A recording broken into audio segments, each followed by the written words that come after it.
Hola, bienvenido al destazadero de la morticería. Hoy vengo con el recap y mi opinión sobre el primer episodio de la docuserie The Cult Behind the Killer, The Andrea Yates Story, que se titula Adoctrinamiento. Este caso necesita contexto y muchos paréntesis. Es importante volver al momento en que ocurrió este suceso, además de hablar de otras cosas que estaban pasando en la cultura de los Estados Unidos que influyeron en el timeline de los hechos. Tengo que empezar diciendo que en la morticería no tenemos la mejor opinión de Rusty Yates, el esposo de Andrea en ese entonces. No es la primera vez que Rusty da la cara y habla de lo sucedido ante los medios, pero venimos con la mente abierta para escuchar lo que tiene que decir con el beneficio de más de 20 años de madurez y experiencias de vida. Vale también hacer una advertencia de contenido.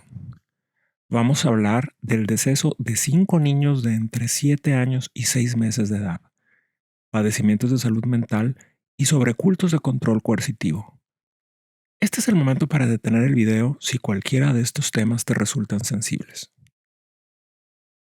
Además de lo obvio, otra situación que hace que este caso sea complicado de narrar y digerir es el hecho de que hay cientos de videos de los hermanitos Yates. Para los años 90, cuando Andrea y Rusty empezaron a formar una familia, las cámaras de video ya eran omnipresentes en casi cualquier hogar en Texas. Y con esos recuerdos en video empieza el episodio. Rusty sentado en primer plano, mirando detrás de la cámara. Sonríe. Primero escuchamos las risas de sus hijos y de Andrea. Luego vamos a un cumpleaños con un pastel precioso horneado por ella misma. Los niños corriendo uno detrás del otro, montando bicicleta. Era tan fuerte. Hubiera sido bueno para jugar fútbol americano, dice, mientras sigue sonriendo. Hace una pausa en la que se le deshace la sonrisa y suspira diciendo, ojalá hubiera sabido lo que iba a pasar.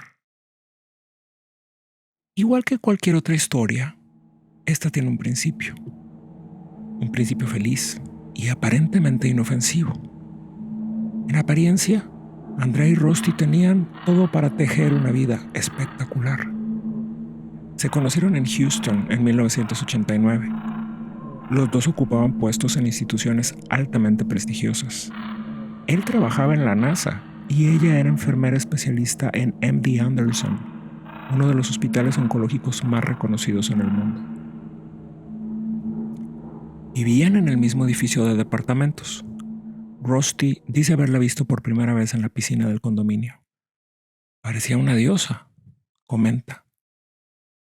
Se conocieron, se enamoraron y se casaron en 1993. Desde el principio hablaron de tener hijos, tantos como vinieran. A decir de Rusty, los bebés llegaron y siguieron haciendo su arribo a gran velocidad. Noah nació en 1994, John en 1996, Paul en 1998, Luke en 1999 y Mary, la única niña, en el año 2000. Uno de los sueños más grandes de ambos era ser padres.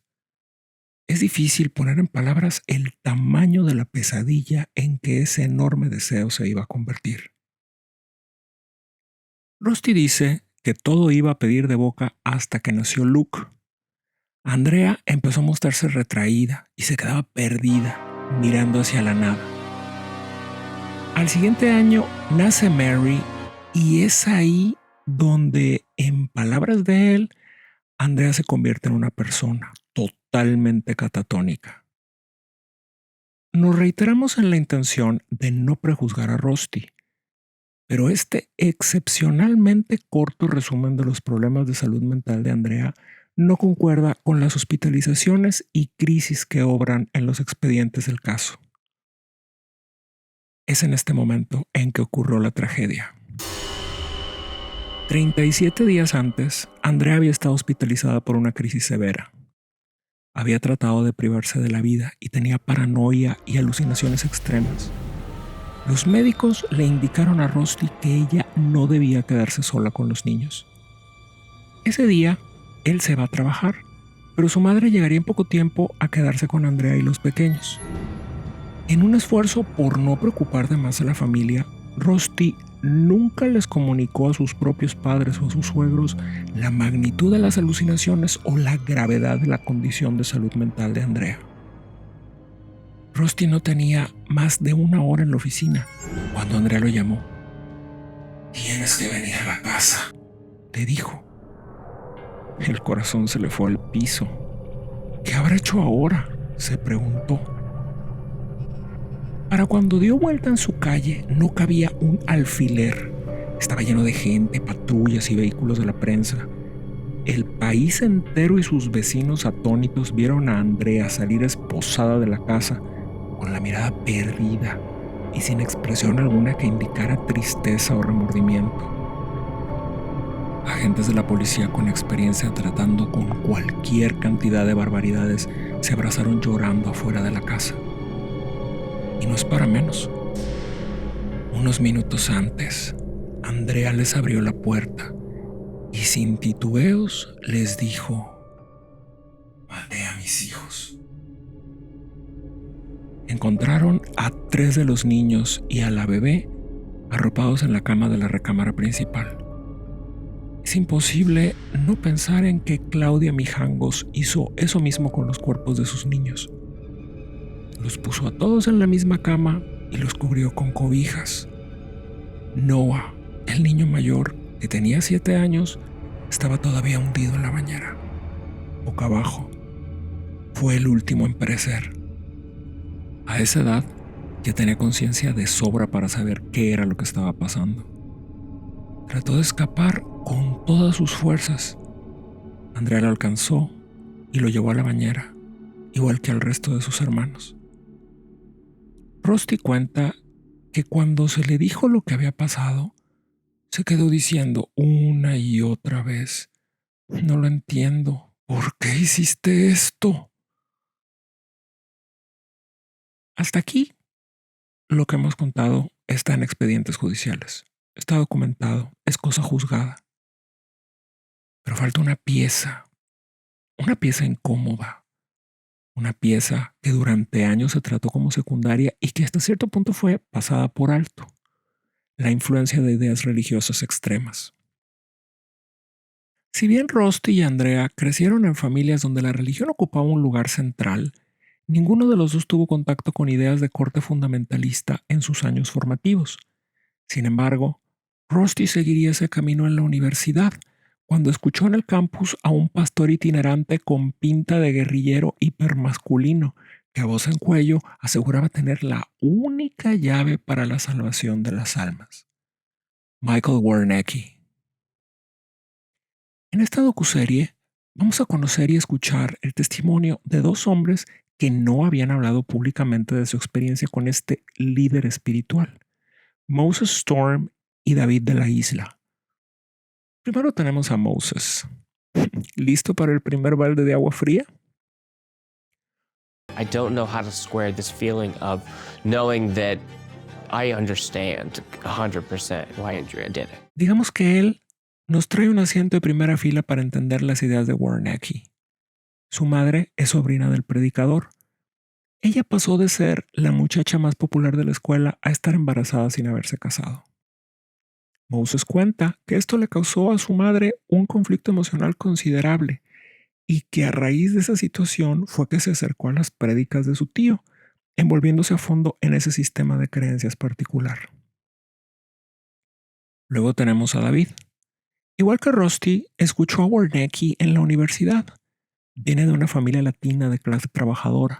Es el único varón entre sus 3 hermanas. El aspecto de macho alfa de este líder religioso y su enfoque teológico en apariencia innovador lo atrajeron al rebaño. Moses básicamente nació y creció en el culto, pero David nos va a traer la perspectiva de un seguidor comprometido. Más adelante, reconoce que iniciar el intercambio de correspondencia con Warnecki sería, en sus propias palabras, el peor error de su vida. Pero no nos adelantemos. Hay que viajar en el tiempo a los Estados Unidos de los años 80. En esa década florecieron los llamados televangelistas, ministros de la fe evangélica en su mayoría que dispensaban la palabra a través de programas de televisión. Estas iglesias se financiaban, como muchas otras, con recursos de los feligreses. Igual que con cualquier emprendimiento humano, la codicia se apoderó de algunos de estos ministerios. Algunos llegaron a ser verdaderos imperios multimillonarios. Al paso del tiempo, varios de estos líderes religiosos terminaron en la cárcel por malversación de fondos. En ese contexto, y haciendo un contraste, surgen figuras independientes como Michael Wernicke, que se adhirió a ideas de corte más bien apocalíptico en las que el fin del mundo se aproximaba de manera inminente y el mismísimo Satanás en persona estaba detrás de cualquier minucia para robarse las almas de la gente buena. El relato de Moses es de miedo. Sus padres decidieron no solamente seguir las ideas de Michael, sino dedicarse a predicar y vivir en un autobús adaptado, igual que él y su familia. No tenía ni 5 años cuando pasaba horas parado en alguna acera gritándole a la gente al pasar que eran unos pecadores y se iban a ir al infierno, sin tener ni remota idea de lo que eso significaba. Él y sus hermanos tenían que recitar en cámara versículos de la Biblia a la perfección para servir como herramienta de promoción del grupo. El filtro por el que tenían que pasar todas y cada una de las cosas en el diario vivir era la doctrina de Michael Wernicke. La vara era bien alta. La lista de las cosas que podían llevar a la perdición eterna era más larga que la cuaresma. A todo este torbellino de temor inminente hay que añadirle la preferencia por el castigo físico dentro de la enseñanza de este grupo. Moses cuenta que incluso alguna vez tuvo que sufrir el dudoso honor de que el propio Wernicke les propinara personalmente una golpiza con su tabla favorita, algo que su madre aceptó como una oportunidad imperdible. David, siendo ya adulto y estudiante universitario, se sintió atraído por esta doctrina novedosa, precisamente porque era distinta de los ministerios de oro y lujos que había visto en las prédicas por televisión. Se trataba de una verdad más pura y sin adulterar. Pasó horas estudiando panfletos y escuchando las cintas de Wernicke, y un día se decidió escribirle una carta, y de ahí empezó el contacto directo con el líder. En esta parte entramos más a fondo en otros aspectos de lo que predicaba este señor. Para sorpresa de nadie, la salvación estaba garantizada para los mismos 8 que en el principio de los días se montaron en el arca de Noé, él, su esposa y sus hijos. El resto tenían que seguirlo a él, escucharlo a él y obedecerlo a él para poder acceder a la salvación de su alma.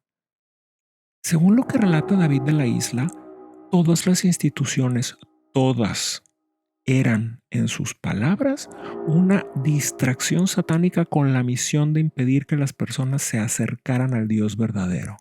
La escuela, el gobierno, la iglesia e incluso los hospitales.